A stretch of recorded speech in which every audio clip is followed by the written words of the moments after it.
Hey guys, this is Argil here, and I'm back with a video. Truth be told, I actually totally made this video just a moment ago, and it was like 20 minutes long, so hopefully I can make it shorter this time. But for those of you guys who did watch one of my previous videos where I showed you guys that I made a new outfit for Euclid here, who is my Fairyland Minifee Luka, I made a special outfit for them, and I said that I was going to make a video explaining a little bit about their species and the way that they traditionally dress, and just a little peek into sort of their society and the way they think, and why I sort of designed this outfit the way that I did, because I wanted it to be a bit more canonically accurate. So I thought I'd go ahead and just for fun, and also because I've been wanting to do a better job at like explaining my characters a little bit better and their worlds and such. I'm just not very good at articulating. But yes, I want to go ahead and make a little video and explain a little bit about that for you guys. So if you guys don't remember, or if I try not to say it because it sounds silly, the species that Euclid is here, the name of their species is called Unitrios, and it's a very, very literal name, of course, uni being for unicorn, and trio, of course, being for that they form romantic trios rather than pairs. It's a very integral part of the way that their species works. It's the main part of the way their species works. And I have explained that in the past, but if you guys don't remember, they don't form romantic pairs as typical humans do. Instead, they form trios or groups of three, and that's not a choice. It's not a weird perverse thing. It's part of their actual species. They have to do it. They all have a unique energy that sort of makes them who they are. It's the like lifeblood of their existence is a unique type of energy, and in order to grow themselves as people and to mature, and also in the future to reproduce, they have to make a synergy of three different but yet compatible energies. And this sort of perfect combination of these three energies is what eventually will create a new life form of theirs. They don't reproduce internally through the... yeah. They don't do that. So anyway, a little bit of backstory for their species, but they also have a very different way of dressing in addition to the way that they procreate. They have a very different culture when it comes to the way that they dress and their traditions and etiquette, and I thought I'd go ahead and explain a little bit of that for you guys so it makes a little bit more sense. So again, if you watch my previous video, then you'll know what I'm talking about. You can only really see Euclid's face in this video, but if you saw the previous one, you'll know what I'm talking about. So I designed their outfit to have basically a floor-length sort of skirt going on. And the reason for that is because in their culture, it is seen as the ideal form of beauty, if you will. The ideal way that a person can dress, if the entirety of their lower half of their body is covered. Now, essentially what I mean by that is basically from the hips down, like all of the legs should be, ideally, in a formal setting, would be completely covered. And the reason for this is that in their culture, they think that it is very distracting and unattractive and very ungraceful to see the legs move, and especially the part between the two legs, like the space between both of your legs. They consider that to be very, very unattractive and very distracting when you move. The ideal sort of like look for them is when a person walks, the less that you can see of their legs moving, the more that it looks like they're just gliding across the ground, is the most ideal way that a person can dress and look in their culture. Of course, there are like exceptions to this. They usually wear like, you know, large skirts, usually rather heavy as well in a formal setting, so that it minimizes the movement of their legs as much as possible. Of course, there are exceptions to this. People that, you know, are fighters and must constantly be moving all the time, they don't always have to abide so strictly by these way of dressing, but they do always have to cover the center part of their legs. It's considered very, very unattractive to have both of the legs shown like separately. So usually like a skirt is the best way to dress, or like some type of like harem pant, if that makes sense, that like covers the center of the legs, in some rare cases. There are of course some of my characters that don't abide by those rules. Etzel shakes fist, because they're just rebels like that, but for the most part, in a most formal setting, Etzel also abides by these rules in a formal setting, but traditionally they always wear something that covers the lower half of their body completely. And the reason that they do this is because, again, they consider it to be the lower half of the body and the legs are very distracting and ungraceful, and they just don't like to see them. And a big reason of that is because they believe that all of the emphasis of a person, where your eyes should immediately be drawn whenever you see someone, is always to their face, and specifically to their horn, since such a huge part of their existence and their species. Their horns are like their prized possessions, if you will. They're everything to them. So when you meet someone for the first time, or when you interact with someone, a sign of respect for them is to always look them in the eyes and focus on their face, and, you know, have your horn held high, if you will. It's considered very, very disrespectful and like a sign of weakness to ever lower your head in any way. By like bowing your horn down, that's considered like a huge, like a sign of weakness for the person. Like, what's the word that I would use? Like, I'm so bad with words. But like, it's disrespectful to the person that they do it to, and it's also a huge disrespect to themselves as well. It's just not something that you do.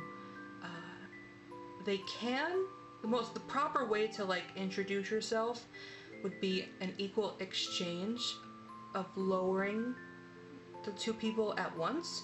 So like, kind of like a curtsy, if you know what I mean. Like, you sort of dip down a little bit, but you don't lower your head. That is the proper way that you would sort of introduce yourself to someone. Both parties at the same time would sort of slightly lower themselves so their horns are at equal length, and then raise themselves up again. So to show that the two people are equal. You never lower your eyes. Like, in their culture, if you're being very formal, you don't lower your eyes whatsoever. You don't look at their feet, you don't look at the ground, you always look at their face. So having those heavy, large skirts cover the bottom half of the body, essentially what they believe that it does is that your eyes are drawn upwards to the horn, because you have the widest part of the skirt at the bottom of the ground, and then it makes a sort of triangle shape, and then of course your eyes will be led to the point of the triangle. So hopefully that makes sense. They always, in their culture, like, that's the biggest part of the way that they dress, is that you always cover the lower half of the body. Of course, in human culture, that's very, very different. We have, and throughout history, have very different ways of dress and our etiquette. Showing the legs has never really been something that's been like a no-no, unless you're speaking, a great example of this would be like in Victorian eras and such. Women would wear these big, fancy, like huge, intricate dresses, and showing one's ankles was considered to be very provocative and bad. Like, oh, she showed her ankles, my goodness. My goodness. But yes, so in their culture, it's kind of similar in that respect. They're actually very, very similar to like Victorian era in a lot of ways. But the whole covering the lower half of the body is actually in regards to both genders. It's not just for women. And that's because in their species, there is no difference between men and women. There's no separation of roles. They're all equal. And they all look very similar. There's not as many gender-based differences that occur in their species as opposed to humans. Like, with humans, men and women can look very, very, very different from each other sometimes. Like, men can be very, you know, tall and muscular and big and all that good stuff, and women can be very tiny and petite and curvy and that sort of thing. So, in their culture, that is not a thing. There's no heavy extremes like that. They usually have a very similar form, a very sort of like rectangular, slender, very tall form. That is the sort of norm for their culture. And the reason why I mention this is that in their culture, showing the top half of the body, like the whole, from the neck all the way to the hips, is completely okay. It's perfectly fine for you to do that, even if you're female, which is something that, like, in human culture would be like, what? Like, no, you can't, it's not, you can't do that. But in their culture, because there is so few differences between males and females, and most of the females are actually flat-chested, they don't see any harm in it. There's no negative stigma about it. It's just the normal way that you would present yourself. The top half of the body, again, can be exposed because it leads your eyes up to the head. The lower half is very, very distracting in their eyes, so they always cover it. So I just wanted to design Euclid's outfit very reminiscent of that, with the long skirt covering the bottom half.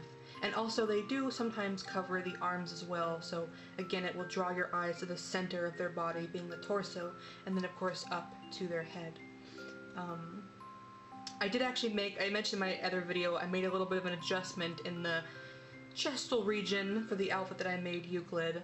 I gave them little straps to cover up womanly bits they shouldn't have. Again, Euclid is their species, they're usually very flat-chested, even females, although whatever their gender is a mystery. But yes, Euclid of course is flat-chested, but because the body that they're on right now actually does have a little bit of a chest, I wanted to hide it, and part of the reason for that is because it's wrong. It's not proper to their character, but the other more important reason, that's my chair. The other more important reason is because sometimes females in their species will have larger chests, and it's just a rare occurrence.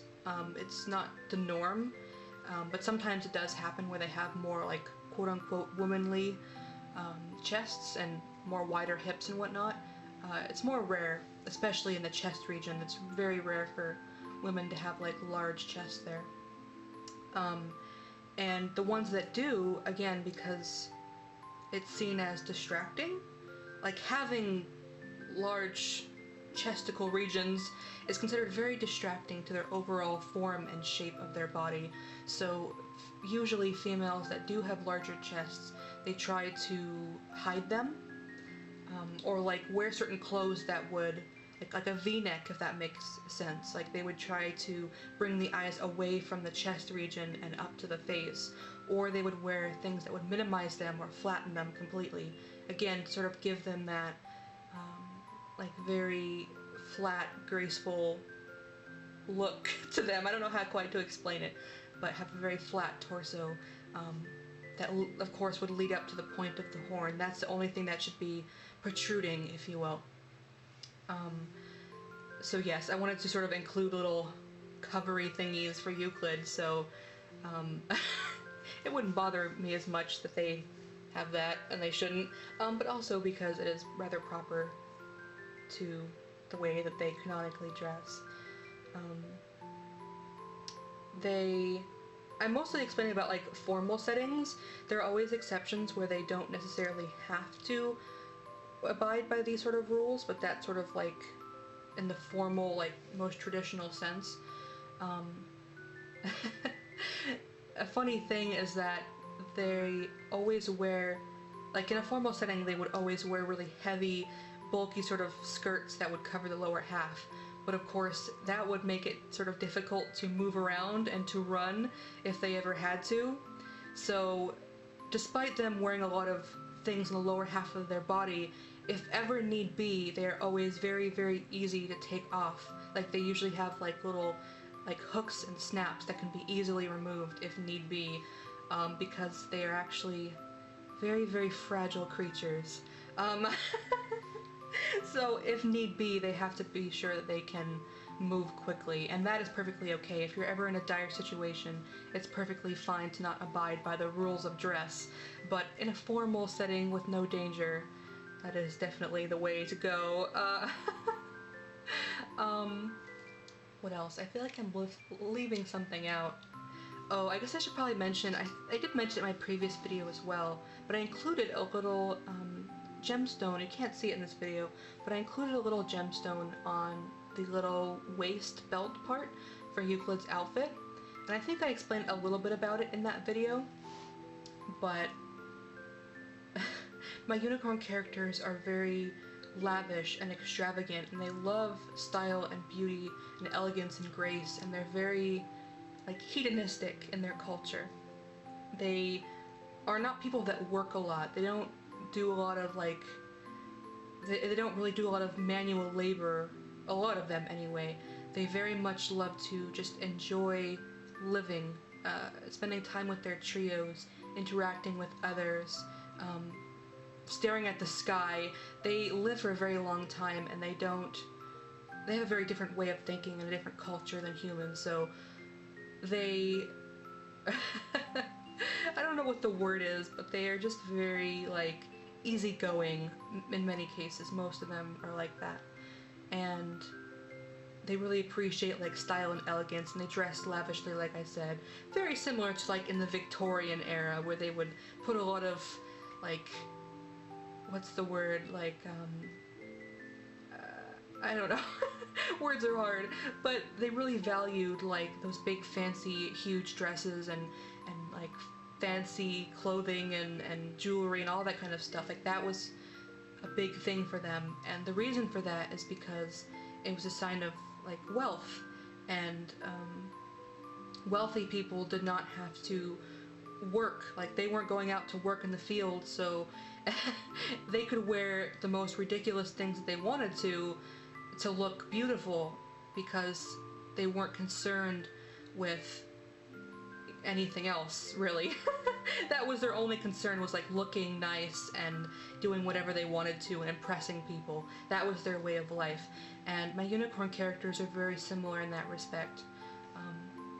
They, like I said, they don't really work. They're not like modern day people where we put a lot of like, what's the word, like, we move around so much, and all of us work, and so we like appreciate minimalism and things that are comfortable and that we can move around in and we don't have to worry about. Like, that's what we appreciate in modern day culture, but their culture is very, very different. In their culture, there's no reason not to look your best and to wear extravagant things if there's no danger, of course. But in regards to jewelry, they actually don't wear that much of it, at least in regards to gemstones. I did think I mentioned a little bit about this in my previous video, but they can only wear one type of gemstone, and it's the type of gemstone that is symbolic of their trio. Every trio has a gemstone that is like a wedding ring for them. It's like what symbolizes their bond, and everyone has a different cut and color and shape of gemstone that they have represents their trio, and all three of them have the exact same one. So when you wear jewelry, you cannot wear a gemstone that is not the symbol of your trio. It's like sacrilegious. It's like